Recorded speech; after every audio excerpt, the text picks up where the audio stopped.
میرے گھر آ، مجھے چل کے دکھا۔ کتنا پیار علی کو بیٹی سے۔ جب کوفے آئی، کتابوں میں آج بھی خط لکھا ہوا ہے، مولا علی نے جناب حسن کو خط لکھا، حسن بہنیں لے کے کوفے آ جا، اور حسن یاد رکھنا نبی کے اسبل میں جہاں ایک قصوہ نامی اونٹنی ہے جو نبی نے پالی تھی، اس میں میری زینب کو لے کے آنا، کیونکہ یہ اونٹنی محمد کی ہے اور محمد نے بچپن سے اس اونٹنی کو اپنے گھر پالا تھا۔ فرمایا قصوہ پہ بچھا کے لانا۔ کوفے کے باہر جا کے علی انتظار میں کھڑے ہو گئے۔ جب بیٹی کا اونٹ آیا نا جی، تو امیر المومنین گئے۔ اس دن کتابیں لکھتے ہیں کہ مولا نے کوفے میں اعلان کروایا تھا کہ جس نے کوئی خریداری کرنی ہے وہ پہلے کر لے۔ اس دن کسی عورت کا بچہ بھی چھت پہ نہ آئے، میری بیٹی مدینے سے آ رہی ہے۔ کوفے کی گلیوں میں سناٹا تھا، ہو کا عالم تھا، کوفے میں چپ خاموشی تھی۔ امیر المومنین بڑھے، بی بی کا محمل رکا، محمل کا پردہ اٹھایا، علی کی آواز آئی، السلام علیکہ یا اہل بیت النبوہ و مادن الرسالہ، اے خاندان رسالت تجھ پہ علی کا سلام ہو۔ پردے کے اندر سے آواز آئی، علیکہ السلام یا ابی، اور میرا بابا تجھ پہ بیٹی کا سلام ہو۔ علی کی آواز آئی، زینب رستے میں کوئی تکلیف تو نہیں ہوئی؟ زینب رو کہتی، بابا کیسے تکلیف ہوتی، حسن بھی ساتھ تھا، حسین بھی ساتھ تھا۔ اب میں سطر پڑھنے لگا، علی کی آواز آئی، زینب تھوڑا میرے قریب آ، زینب تھوڑا میرے قریب آ۔ زینب کا چہرہ بابے کے سامنے گیا، بی بی نے شرم سے اپنی آنکھیں بند کی ہوئی تھی، بی بی کی آنکھوں کے آگے پردہ تھا۔ علی نے کانپتے ہوئے ہاتھوں سے بی بی کی آنکھوں سے پردہ اٹھایا۔ بی بی زینب نے خوف کے عالم میں اپنے ہاتھوں کو ساتھ اپنے چہرے کو چھپایا۔ علی کی آواز آئی، زینب تھوڑی دیر کے لیے آنکھیں کھول۔ بی بی زینب نے آنکھیں کھولی، انظر پہ علی یمینا بالکوفہ و شمال بالکوفہ۔ علی کہتی، علی نے ایک دفعہ کوفے کی گلی کو دائیں سے دیکھا، ایک دفعہ کوفے کی گلی کو بائیں سے دیکھا۔ علی کی آواز آئی، زینب اپنا چہرہ اماری سے باہر کر۔ زینب یہ کوفے کا صدر دروازہ ہے، زینب یہ دارالامارہ ہے، زینب یہ کوفے کی جامع مسجد ہے، زینب یہ کوفہ کی گلیاں ہیں۔ علی کی بیٹی تڑپ کے کہتی، بابا حکومت دکھانی ہے حسن کو دکھا، جگیر دکھانی ہے حسین کو دکھا، میں تیری پردہ دار بیٹی ہوں، مجھے گلیاں کیوں دکھا رہا ہے؟ فرمایا، زینب شریفوں کو اجڑتے دیر نہیں لگتی، ہو سکتا تجھے تقدیر کوفے لائے۔ یہی 40 ہجری کا رمضان تھا، علی کے دروازے پہ کوفے میں شور ہوا۔ علی دروازے پہ گئے، کوفے کی عورتیں دروازے پہ کھڑی تھی، دروازے پہ کھڑی کوفے کی عورتوں کی آواز، یا علی آپ نے کہا تھا کہ رمضان تلاوت قرآن کا مہینہ ہوتا ہے، فرمایا حق ہے۔ یا علی آپ نے کہا تھا کہ رمضان میں ایک قرآن پڑھو، 1000 مہینے کی تلاوت سے افضل ہے، فرمایا حق ہے۔ فرمایا، یا علی ہمارے شوہر ہمارے گھر کے مرد مسجد میں تجھ سے قرآن پڑھنے جاتے ہیں، یا علی ہم مسجد میں نہیں آ سکتے، یا علی ہم نے سنا ہے کہ آپ کی بیٹی مدینے سے آئی ہے، اور جو مدینے کی عورتوں کی شادی کوفہ ہوئی ہے وہ بتاتی ہے کہ وہ ہو بہو آپ کی طرح قرآن پڑھتی ہے، یا علی ہمیں اجازت ہے ہم تیری بیٹی سے قرآن پڑھے۔ علی نے اجازت دے دی، کوفے کی عورتیں بی بی زینب سے قرآن پڑھنے آنا شروع ہو گئی، قرآن پڑھتی رہی ہیں۔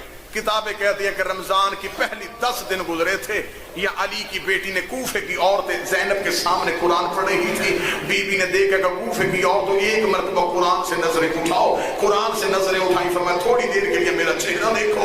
کوفے کی عورتوں کی نظریں علی کی بیٹی کے چہرے پہ گئی، بی بی نے اپنے سر سے چادر اتاری، اپنے سر کے پاؤں کھولے، کھول کے کہا مجھے اس رنگ میں بھی دیکھ لو، ہو سکتا میں اس رنگ میں تمہارے سامنے آؤں اور تم مجھے پہچان نہ سکو۔ ایک کوفے کی عورت تڑپ کے کھڑی ہوئی، رو کے دی، بی بی تو اس رنگ میں کیسے آ سکتی ہے؟ تیرا تو عباس جیسا بھائی ہے۔ فرمایا، شریفوں کو اجڑتے بابے نے کہا تھا دیر نہیں لگتی، بس سادات و غیر سادات آ گئی لیلۃ القدر، قدر کی راتیں آ گئیں، بڑی لمبی تفصیلی شہادت۔ قدر کی راتوں میں ہر کوئی اپنے گھر میں عبادت، مسجد میں عبادت۔ علی کی بیٹیاں اپنے سر پہ قرآن رکھ کے قدر کی پہلی رات میں کہہ رہی تھی، بے کہ یا اللہ، بے کہ یا اللہ، بے کہ یا اللہ۔ آخری روزہ افطار کیا اس بیٹی کے گھر جس سے بڑا پیار تھا علی کو۔ تفصیلی شہادت نہیں پڑھتا۔ افطار کرنے کے بعد کتابیں کہتی ہیں کہ علی کے دروازے پہ شور آیا، دروازے پہ شور آنا تھا، عباس اٹھے جانے کے لیے، علی کی آواز ہے، عباس رک میں جاتا ہوں۔ علی دروازے پہ گئے، 4 گھوڑا سوار نوجوان امیر المومنین کے دروازے پہ کھڑے تھے، دراز قد، چہروں پہ نقاب تھے، تلواریں یوں علم کی ہوئی تھیں۔ علی نے دروازے پہ آ کے علی کی آواز دی کون ہے؟ چاروں کے چاروں گھوڑوں سے زمین پہ آئے، علی کے قدموں پہ ہاتھ رکھا، پہلے نے اپنے چہرے سے نقاب اتارا، آواز مولا سلام میں اسود بن نباتا ہوں، دوسرے نے قدموں پہ ہاتھ رکھا، مولا میرا بھی سلام میں عبداللہ ابن عفیف ہوں، تیسرے نے قدموں پہ ہاتھ رکھا، مولا میرا سلام میں حذیفہ یمانی ہوں، چوتھے نے قدموں پہ ہاتھ رکھا، مولا میرا سلام میں ابراہیم ابن مالک اشتر ہوں۔ چاروں علی کے جرنیل نوکر تھے، چاروں علی کے جوان نوکر تھے، چاروں نے علی کے سامنے ہاتھ جوڑے۔ علی نے فرمایا آدھی رات میرے دروازے پہ کیوں آئے ہو؟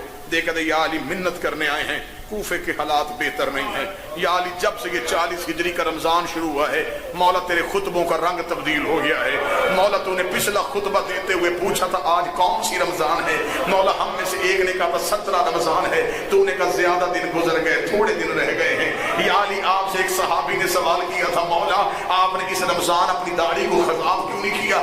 آپ نے کہا تھا یہ ان قریب لہو سے خضاب ہونے والی ہے۔ یا علی ہمیں بڑا ڈر لگنا شروع ہو گیا ہے، یا علی کوفے کے حالات تبدیل ہو گئے ہیں، یا علی ہم چاروں نے آج رات ایک جگہ پہ بیٹھ کے قرآن پہ ہاتھ رکھ کے قسم دی ہے ہم تیرا ساتھ نہیں چھوڑیں گے، یا علی ہم تیرے دروازے میں پہرا دیں گے، یا علی آپ نماز پڑھیں گے ہم پہرا دیں گے، آپ گھر میں بیٹھیں گے ہم پہرا دیں گے۔ یہ بولتے رہے علی چپ سنتا رہا، یہ بولتے رہے علی چپ سنتا رہا۔ علی رو کے کہتے آج میرے دروازے میں پہرا کیوں دینا چاہتے ہو؟ یا حذیفہ یمانی آگے بڑھا، اس نے تینوں صحابیوں کو پیچھے کیا، علی کے سامنے ہاتھ جوڑ کے تو میں ضعیف بھی ہوں اور میں بات بھی کر سکتا ہوں، یا علی صرف منت ہے آپ ہیں وقت کے امام، یا علی ہم نہیں چاہتے کہ آپ کی بیٹیاں پردیس میں یتیم ہو جائے، یا علی تیری بیٹیاں تیری شاہی دیکھنے کے لیے آئی ہیں۔ علی کی آواز آئی تم چاروں کو خدا جزائے خیر دے، تم نے اپنے وقت کے امام کا خیال رکھا، لیکن میں تمہیں حکمن کہتا ہوں اپنے اپنے گھروں کو واپس چلے جاؤ۔ حذیفہ کہتا جب علی نے حکمن کہہ دیا تھا پھر ہم پہ کھڑے رہنا حرام ہو گیا تھا،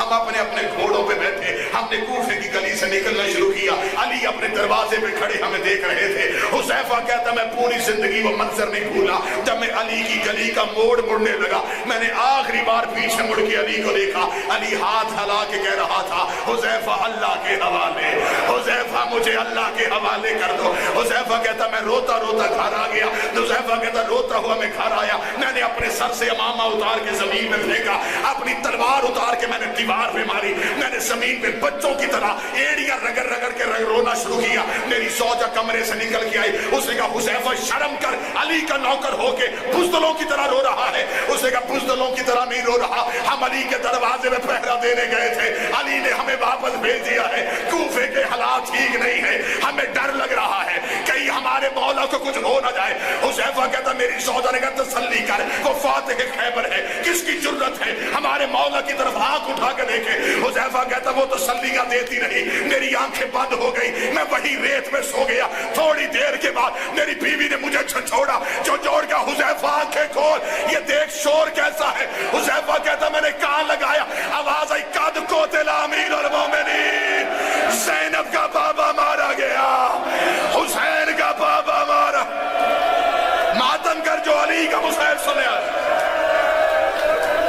کوفے کی گلیوں میں صدا آ رہی، کوفے والوں علی مارا گیا، کائنات کا بادشاہ مارا گیا، عید سے پہلے زینب یتیم ہو گئی، پردیس میں محمد کی بیٹیاں یتیم ہو گئی۔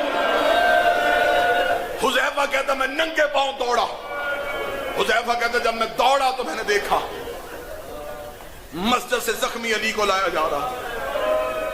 حذیفہ کہتا میں پیچھے پیچھے روتا ہوا چلا، حذیفہ کہتا میں اپنی داڑھی پہ پیٹ بھی رہا تھا، اپنے رانوں پہ بھی پیٹ رہا تھا، میں ماتم کر رہا تھا۔ یا علی کی گلی آئی، گلی میں علی نے اپنے بیٹوں کا گھر روکو، حذیفہ کو آگے بلاؤ۔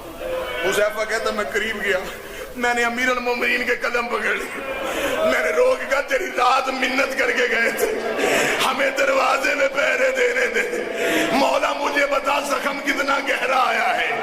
امیر المومنین کی آواز آئی حذیفہ میں نے تجھے اس لیے بلایا ہے، تو پیچھے سے روتا آ رہا ہے، میں سنتا آ رہا ہوں، اب آ گیا میرا دروازہ، حذیفہ اپنا رونا بند کر دے، تیری رونے کی آواز میری بیٹی کے کان میں نہ چلی جائے۔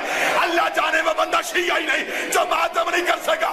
یا علی تجھ سے صحابی کی آواز برداشت نہیں ہوتی، شرابیوں کے مجمع میں